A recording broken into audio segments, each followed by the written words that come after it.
Hello guys, welcome back to my YouTube channel. आज की इस वीडियो में हम कंपैरिजन ऑपरेटर्स के बारे में पढ़ेंगे। तो आइए शुरू करते हैं।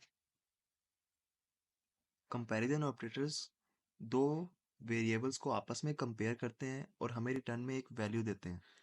वो जो वैल्यू होती है वो या तो ट्रू होती है या फॉल्स होती है। तो ये आपके सामने एक लिस्ट है जो कंपैरिजन ऑपरेटर्स हम पीएचपी में यूज़ करते हैं। सबसे पहले डबल इक्वल टू आता है। डबल इक्वल टू का मतलब ये है कि अगर दो वैल्यूज आपस में सेम है तो ये हमें ट्रू रिटर्न करेगा, अदरवाइज ये हमें फॉल्स रिटर्न करेगा। ट्रिपल इक्वल टू का मतलब भी यही है, लेकिन इसमें एक चेंजेस आ जाती हैं कि अगर दो वेरिएबल्स को आप कंपेयर कर रहे हैं तो वो अगर इक्वल हैं तब, और उसके साथ एक और कंडीशन आती है कि अगर वो सेम टाइप के भी हैं, मींस उसकी डेटा टाइप सेम है। आप जो दो वेरिएबल्स को कंपेयर कर रहे हैं वो सेम डेटा टाइप के होने चाहिए, तभी ये ट्रू देगा, अदरवाइज ये फॉल्स देगा। नॉट इक्वल टू, अगर दो वैल्यू आपस में इक्वल नहीं है तो ये हमें ट्रू देगा, अदरवाइज ये फॉल्स देगा। इसको दो तरीके से लिखा जा सकता है। उसके बाद आ जाता है not equal value not same data type. इसका मतलब ये है कि आप जो दो वेरिएबल्स कंपेयर कर रहे हैं उसकी वैल्यू भी इक्वल ना हो और वो दोनों के दोनों सेम टाइप के भी ना हो, उनकी डेटा टाइप डिफरेंट हो। मीन्स कि अगर एक स्ट्रिंग हो तो दूसरा इंटीजर हो, इस तरह से हो। इसके बाद आ जाता है ग्रेटर देन। अगर आप दो वेरिएबल्स जैसे यहाँ पर देख सकते हैं एस और वाई है, अगर एस की वैल्यू वाई से ग्रेटर होगी तभी ये हमें ट्रू देगा, अदरवाइज ये हमें फॉल्स देगा। इसके बाद आ जाता है greater than and equal to. जैसे कि आप देख सकते हैं S greater than equal to Y. S की वैल्यू अगर वाई से बड़ी है या उसके इक्वल है तो ये हमें ट्रू देगा, अदरवाइज ये हमें फॉल्स देगा। सेम लेस देन के केस में भी यही है कि अगर एस लेस देन है वाई से, मीन्स एस की जो वैल्यू है वो वाई से छोटी है, तो ये हमें ट्रू देगा, अदरवाइज ये हमें फॉल्स देगा। Less than and equal to में भी यही है कि अगर एस की वैल्यू वाई से छोटी है या उसके बराबर है तो ये हमें ट्रू रिटर्न करेगा, अदरवाइज ये हमें फॉल्स रिटर्न करेगा। अब हम इसे अपने टेक्स्ट एडिटर पर परफॉर्म करते हैं। मैंने अपने टेक्स्ट एडिटर में एक न्यू फाइल क्रिएट की है और सबसे पहले मैं इसमें एक पीएचपी का टैग लगाता हूँ और यहाँ पर दो वेरिएबल्स ले लेता हूँ। एक को मैं 5 दे देता हूँ और एक को मैं 6 दे देता हूँ। अब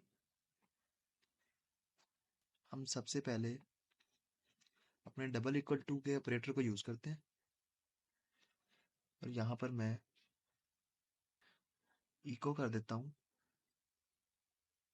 eco dollar A equal to dollar B. और इसको अपने सर्वर पर रन करने के लिए सबसे पहले मैं जैम को स्टार्ट कर लेता हूँ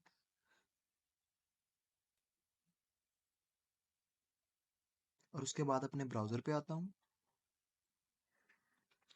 और यहाँ पर लोकल होस्ट और अपनी फोल्डर का नेम लिखता हूँ और ये हमारी फाइल है, इसको मैं क्लिक करता हूँ। अभी आप देख रहे हैं हमें कुछ भी शो नहीं हो रहा। अगर तो हमें कुछ भी शो नहीं हो रहा तो इसका मतलब है कि जो हमारी वैल्यू है वो है फॉल्स।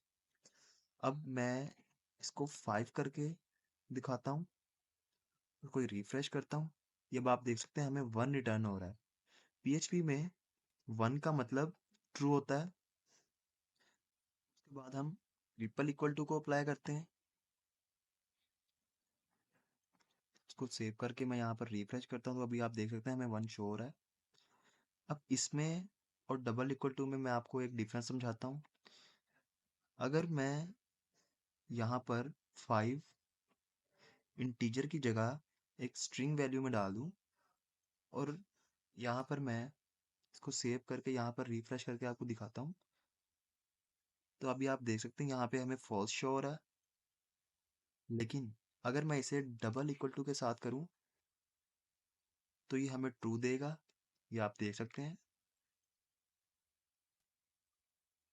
अब हम नॉट इक्वल टू का करते हैं। अब इस केस में आप देख सकते हैं 5 और 5 दोनों आपस में इक्वल हैं। चाहे ये स्ट्रिंग वैल्यू है लेकिन हमने यहाँ पर एक सिंगल इक्वल लगाया है, तो ये अभी डेटा टाइप को नहीं देखेगा, ये हमें सिंपली फॉल्स शो करेगा क्योंकि वो दोनों आपस में इक्वल हैं। यहाँ पे आके मैं इसको रिफ्रेश करता हूँ तो ये आप देख सकते हैं फॉल्स शो हो रहा है। लेकिन अगर मैं इसी के साथ एक और इक्वल लगा दूँ तो अब इस केस में ये डाटा टाइप को भी कंसीडर करेगा और हमें ट्रू वैल्यू देगा क्योंकि वो दोनों आपस में इक्वल नहीं है। ये आप देख सकते हैं। अब हम लेस देन को देखते हैं। मैं यहाँ पर 8 देता हूँ। अब इसमें हो क्या रहा है, इसमें ये है कि मैंने $a को 5 दिया है, लेस देन 8, जो कि एक ट्रू है। तो हम देखते हैं कि यहाँ पर हमें क्या दे रहा है, ये हमें ट्रू ही दे रहा है। अब मैं इसको ग्रेटर देन करता हूँ तो इस केस में ये हमें फॉल्स देगा। मैं इसको आके रिफ्रेश करता हूँ तो ये आप देख सकते हैं हमें फॉल्स दे रहा है।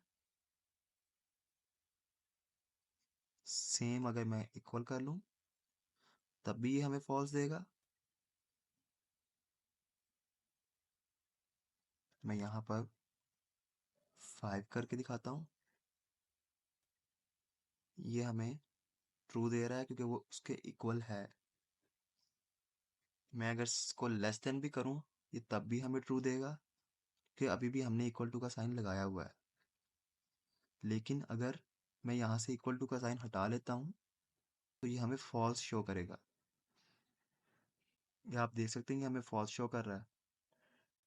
उम्मीद है आपको ये वीडियो पसंद आई होगी। वीडियो पसंद आई है तो इसको लाइक करें, शेयर करें। अगर आप चैनल पर न्यू हैं तो इसको सब्सक्राइब करें। Thanks for watching.